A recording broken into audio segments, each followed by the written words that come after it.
This is more on Africa, on the Belgian Congo, and the first part of it mostly hunting.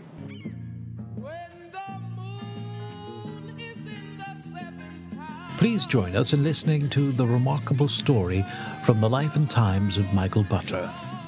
In this podcast series, you'll be hearing stories from the primary themes of Michael Butler's life and memoirs: politics, polo, theater, and love. Please subscribe via iTunes so you don't miss a single podcast, and we'll see you on the other side.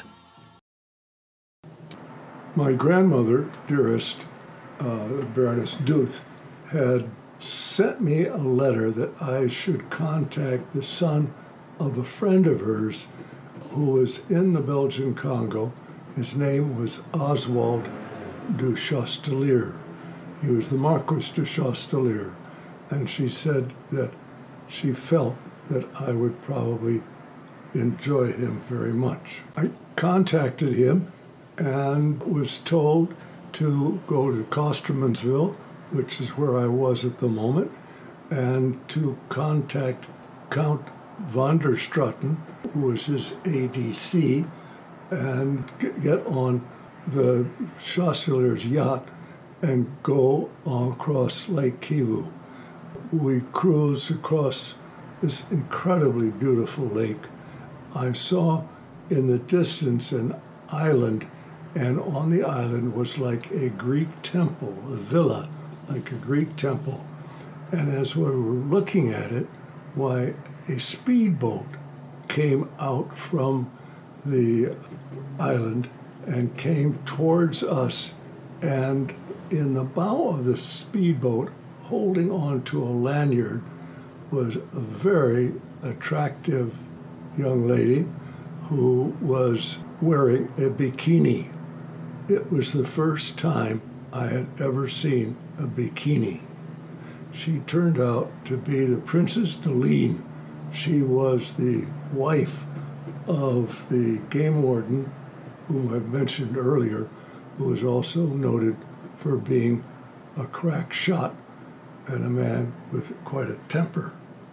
Subsequent events freaked out Oswald because I got a bit involved with the princess, and we had a wonderful time together. Oswald was certain that Deline, if he got wind of it, would wind up shooting me. With Oswald's help, we arranged a lot of different things to concentrate on filming more guerrilla activity and hunting with van der Straten. Also, I wanted to film the capturing of okapis. Okapis were very unusual, strange, wonderful creatures down there. I guess you'd say they were a member of the antelope family and were very rare and were captured live for the zoos around the world. We had many other activities besides that. I remember one case where we found a python who was sort of unable to move because he had consumed something large. Well, we cut him open, and Lord, behold, the python had consumed an antelope, antlers and all, and was just taking his time about digesting it. What an ugly thought. Another thing that we enjoyed filming and watching were the pygmy dances, and also their construction of elephant traps, which was great engineering. Surprising what we would come up with and how effective they were in getting elephants.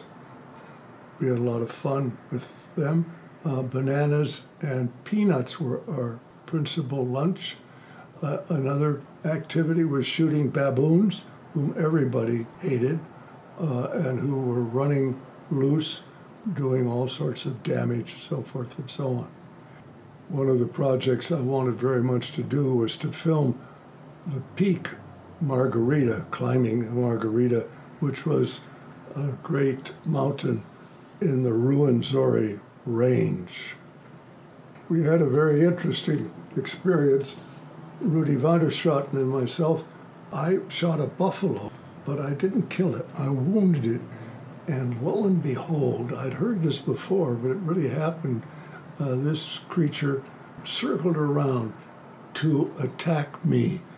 When he came out of the bush, Rudy was expecting it and was ready and shot him dead.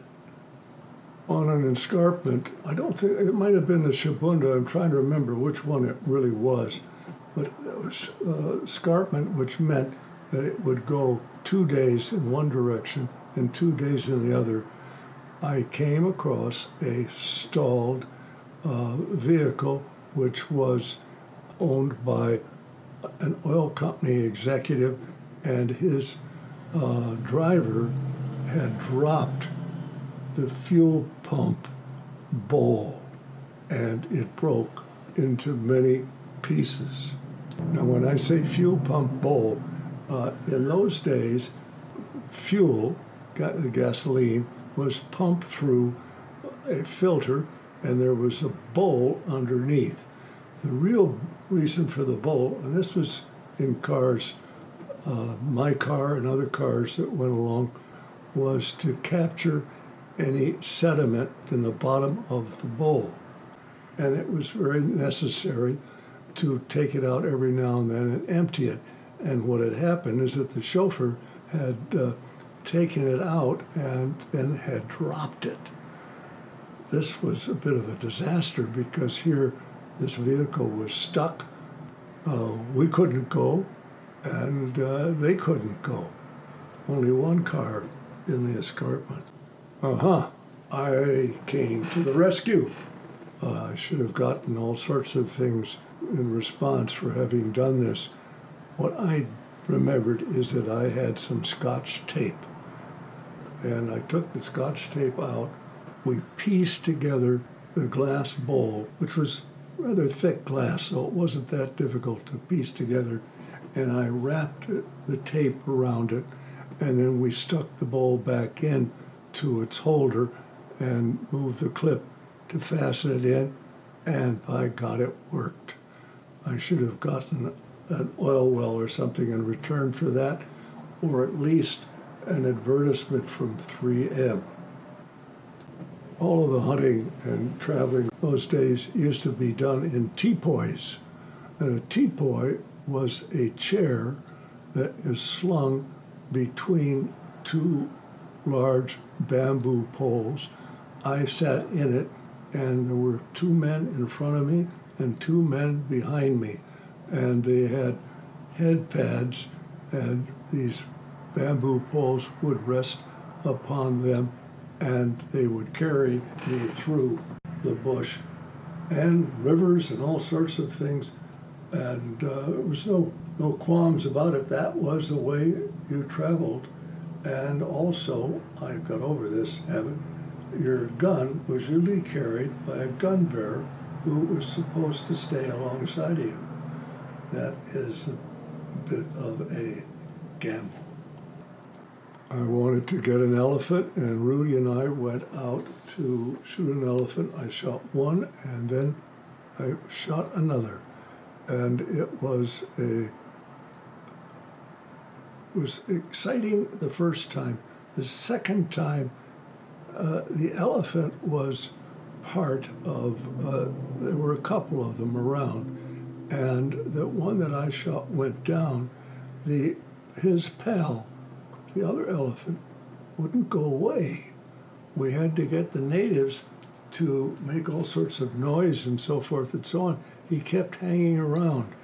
It was really a pitiful sight, and it affected me to the extent that I have never shot big game since. A local chief offered me 750 kilos of ivory at 200 francs per kilo. I turned him down. I didn't want to do it. I had a better deal later on anyway, but it's amazing when you consider what that was worth in those days and what it is worth today. Well, next podcast, I'm going to deal with the volcano. which you're going to find very interesting. Please subscribe via iTunes so you don't miss a single podcast, and we'll see you on the other side.